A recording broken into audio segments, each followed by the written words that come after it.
الليلة إحنا على ميعاد مع فيلم 30 يوم في السجن، واللي كان بيشارك فيه مجموعة كبيرة من كوميديانات مصر في وقت إنتاجه سنة 66. عدوي سقفة كمان للنبي. ورغم إن وحش الشاشة فريد شوقي هو اللي لعب بطولة الفيلم، إلا إن نجمنا النهاردة فنان من تراث خاص. مضحكاتي الليلة هو اخر جهد ده. في حد في جميع العنابر ما يعرفش اسمي؟ في حد ما يعرفش جنجل ابو شفطوره؟ جنجل أبو شفطورة، أو معلم الدراما المصرية الفنان الجميل محمد رضا. ده انا كنت فاكرك تنفع في الكوبانيه.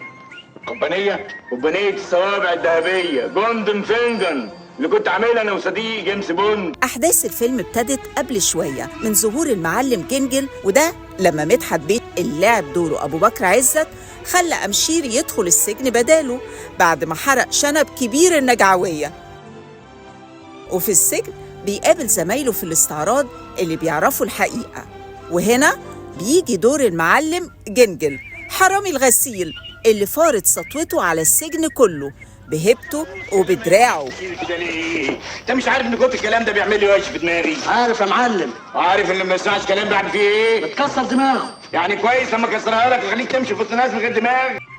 محمد رضا ما لعبش تقريبا أي بطولة في حياته غير مسلسل ساكن قصادي سنة 95 اللي كان آخر أعماله قبل ما يفارق الدنيا، لكنه مع ذلك واحد من أهم المضحكاتية في تاريخ الفن المصري، وقدر بأسلوبه المميز وطريقته اللطيفة ووجهه البشوش إنه يرسم شخصية المعلم بطريقة كاريكاتيرية لطيفة محدش قدر يكررها تاني بعده.